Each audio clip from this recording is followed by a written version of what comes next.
ისე თქვენ თქვით რომ საზოგადოება მომწიფებლობა გამოავლინა, რაში გამოიხატა ეს მომწიფებლობა?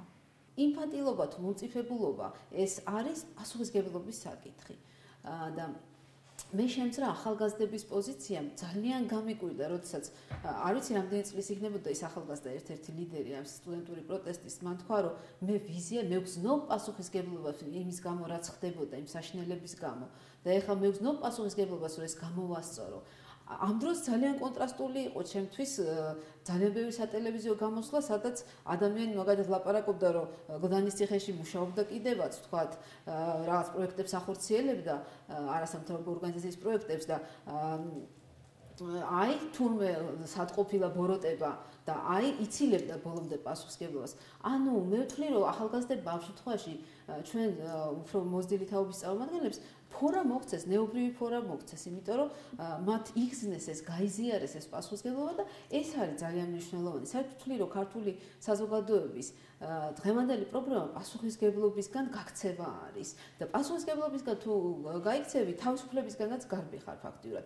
ამიტომ არის, რომ ფაქტიურად ჩვენ 90-იან წლებიდან გავხდით დამოუკიდებელი ქვეყანა, მაგრამ იმდენად გარბის ჩვენი საზოგადოება პასუხისმგებლობისგან, რომ ვეღარ მომწიფთით ვერაფრით და ფაქტობრივად აი ამ დამოუკიდებლობას ღირსეულად ვერ ვატარებთ. და აი ამიტომ არის რომ გამუდამებულ კრიზისის მდგომარეობაში ვიმყოფებით. ჩვენ აი ესეთი მომწიფების, როგორც საზოგადოების მომწიფების კრიზისი ჯერჯერობით არ დაგვიძლევია. რა უნდა გაეკეთებინა უფრო მეტი სამოქალაქო საზოგადოებას გარდა იმისა, რაც აქამდე გააკეთა? რა უნდა გაგვეკეთებინა, ეს ის შეკითხვაა, რაც აი ეხლა სწორედ გვაქვს შანსი, რომ აი ამაზე ვიმსჯელოთ, გულწრფელად ვიმსჯელოთ, გავეზიაროთ იმაზე პასუხისმგებლობა, რაც ხდებოდა და ჩვენ გაკვეთილები გამოვიტანოთ. და აი ახლა არის სწორედ ის დრო, რომ ჩვენ გავიზარდოთ და მომწიფთეთ. ამიტომ მე მზა პასუხი ამ შეკითხვაზე არ მაქვს. რასაც გულისხმობდი, ეს ის იყო, რომ ჩვენ თანამშრომლობდით თქვათ ციხეში პროექტებს ვახორციელებდით, ეს ძალიან მწირი იყო, მცირედი იყო, ბევრად მეტის გაკეთება შეგვეძლო. და თქვათ, როდესაც ციხე ჩაიკეტა, მაშინ ჩვენ საკმარისად არ გავაცნობიერეთ რა საშინელება მოხდა, იმიტომ რომ ციხე საერთოდ არის მაღალი რისკის ზონა, ისევე როგორც ჯარი მაგალითად. მაღალი რისკის ზონა არის ძალადობრივი ურთიერთობების განვითარების. აი, როდესაც ერთი ადამიანების ჯგუფი მეორე ადამიანზე არის 100% დამოკიდებული და სისტემა ჩაკეტილია, აქ ძალიან მაღალი შანსი არის, რომ ძალადობრივი ურთიერთობები განვითარდეს. ეს ცნობილია მეცნიერებაში, ეს ცნობილია ყოველდღიური ცხოვრებიდან. და ის რომ ციხე ჩაიკეტა და იმის შიშით რომ თლათ ბოლო ძაფიც არ გაწყვეტილი იყო, თქვა, ჩვენ ამაზე არ ქონდა ალბათ საკმარისი პროტესტი, ალბათ ერთ-ერთი ეს არის რომ მერე უკვე ასე განვითარდა მოვლენები. ეს თანდათან მოხდა. ანუ ეს მოხდა იმდენ თანდათან, რომ რაღაცნაირად არ იყო უცებ წერტილის დასმა და ამიტომ ასევე თანდათანობით ეტყობა ჩვენს პოზიციებს ვთმობდით სამოქალაქო საზოგადოება. ეს ერთი მომენტი, ანუ გამოგვეპარა რაღაცნაირად ესა. ის რომ ფიგურირებდა სულ აი ამ წამების თემა და ჭორების დონეზე რომ და ხმების დონეზე რომ დადიოდა, მე გარკვეულ შემთხვევებს რომ ამზეურებდნენ კიდევაც მასმედი, როგორც ჩანს, ზოგს არ სჯეროდა, ზოგი გულგრილი იყო, ზოგს ვერ წარმოედგინა და ამიტომ ესე იგი არც უშვებდა რომ ეს სიმართლე იყო.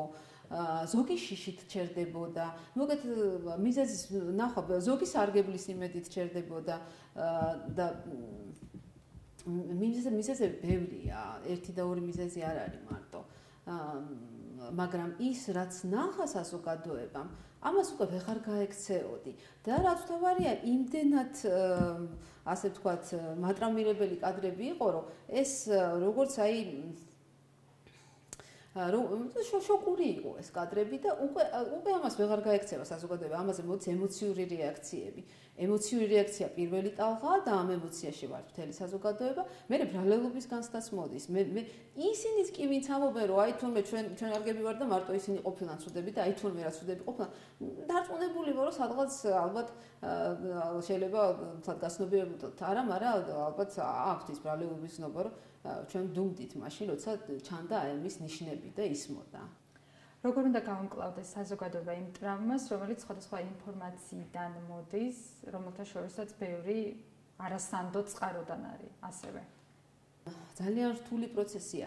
ეხლა იმხელა ემოციური მუხტი არის საზოგადოებაში, რომ დაიწყო კიდე აი ყველა სხვა პროცესთან ერთად დაიწყო ეგრეთ წოდებული კუდიანების ძებნის პროცესი და